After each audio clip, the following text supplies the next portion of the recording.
नमस्कार, मैं स्मिता राव आप सबका बहुत-बहुत स्वागत करती हूँ इंडियानामा के इस एपिसोड में। सबसे पहले तो मैं आप सबको बहुत-बहुत धन्यवाद करना चाहती हूँ कि आप इंडियानामा को इतना प्यार दे रहे हैं और इसे एक उम्मीद की किरण की तरह देख रहे हैं। मैं पूरी कोशिश करूँगी कि मैं आप सबकी अपेक्षाओं पे खरी उतरूँ।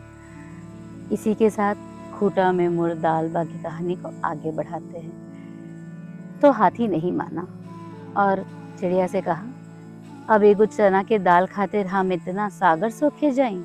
जा चिड़िया, तो कहीं और कोनो व्यवस्था कला। चिड़िया बहुत दुखी हुई और ये पूरा वृत्तांत चींटियां सुन रही थीं। जैसे कभी कभी होता है ना, तो सबसे बड़ी लड़ाई सबसे छोटा योद्धा लड़ता है, वही यहाँ पे चींटियों ने किया और चींटियों ने ठानी गौरैया की मदद करने की। आगे देखते हैं कहानी में क्या हुआ।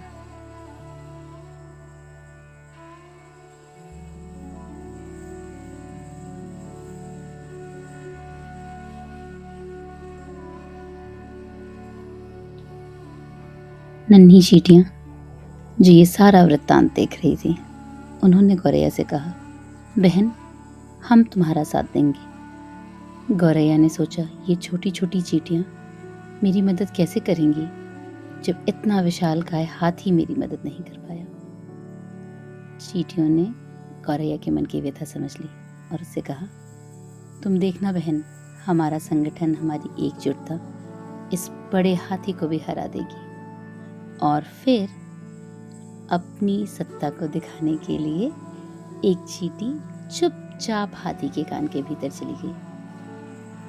हाथी दर्द में चिल्लाया और बोला, उई माँ, कितनी चुभन हो रही है, प्लीज बाहर आओ। कौन है? प्लीज बाहर आओ। चींटी बाहर आई और हाथी से बोली, अभी तो मैं एक ही थी, हमारे जैसी हजारों हैं। सोचो, अगर हम सब साथ में हमला करें तो क्या होगा? हाथी बोला, अरे पर मैंने किया क्या है? क्या चाहिए मुझसे? उन्होंने कहा, हम तब से देख रहे हैं, ये गौरैया माँ तुमसे विनती कर रही है, तुम इसकी बात क्यों नहीं सुन लेते? हाथी घबरा गया और बोला, मैं बहुत शर्मिंदा हूँ, मुझे इनकी मदद करनी चाहिए थी, मैं अभी इनकी मदद करूंगा। हाथी सागर के पास पहुंचा और गरज कर बोला, सुनो सागर, आज मैं तुम्हें पूरा पी जाऊंगा। सागर घबरा गया, उसकी लहरें कांपने लगी और साथ में चिड़िया को देखकर सागर पूरी कहानी समझ गया। उसने हाथी से कहा, हमको सुखो खोजन कोई, हम आग बुझाए बलोई। फिर तेजी से उफनता हुआ सागर आग के पास पहुंचा। वो विनती करके बोला, हे अग्निदेव, मेरे प्राणों की रक्षा के लिए आज मुझे आपको बुझाना ही होगा। आग ने हाथ जोड़कर विनती की और कहा, हमको बुझाओ झोजन कोई, हम जंगल जारब लोई। आग अपनी पूरी उग्रता के साथ जंगल की तरफ चली। जंगल ने आग को गुस्से में देखा और देखते ही समझ गया और कहा, हमको जारो रोजन कोई, हम लाठी भेजब लोई। लाठी जंगल के आदेश पे आगे निकली और जाके सांप से कहा, सांप, मैं चाहती तो नहीं, पर मुझे आज तुम्हें पीटना ही पड़ेगा क्योंकि तुमने गौरैया की मदद नहीं की। सांप तुरंत अपनी व्यथा भाप गया और कहा, हमको पीटो तो जन कोई, हम रानी डसब लोई। सांप भागते भागते सीधा रानी के महल में जा पहुंचा। रानी ने उसे दूर से ही देखा और डर के मारे चीख पड़ी, मुझे सब मालूम है, तुम गौरैया की व्यथा सुनकर आए हो ना, मैं जानती हूँ, मुझे कुछ तो करना ही पड़ेगा। और हाथ जोड़कर सर्प से प्रार्थना की, हमको डसो सोचन कोई, हम राजा तजब लोई, हम राजा तजब लोई। रानी दौड़ती हुई राजा के कक्ष में पहुंची और राजा से जाके सारा वृत्तांत सुनाया और रोते हुए कहा, अगर आज आप मेरी सहायता नहीं करेंगे तो अपने वचन की रक्षा के लिए मुझे आपको छोड़ना ही पड़ेगा।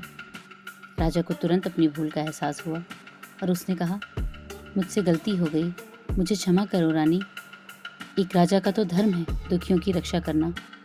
मैं कैसे भूल गया, मैं अभी अपनी भूल सुधारूंगा।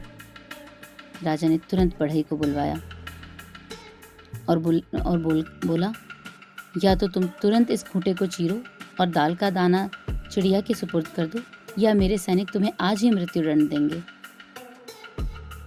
बढ़ई गिड़गिड़ाया और कहा, हमको मारो रोजन कोई, हम खूंटा चीरब लोई। बढ़ई तुरंत वापस गया और उसने खूंटा चीरा। राजा के आदेश पर बढ़ई ने खूंटा चीर दिया और गौरैया चहकती हुई खुशी खुशी शाम होते ही दाल लेकर अपने बच्चों के पास जा पहुंची। उस दिन गौरैया का विश्वास जीत गया। चींटियों ने इतना बड़ा अत्याचार हरा दिया। एक छोटे से प्रयास ने एक बड़ी जीत की कहानी लिख दी।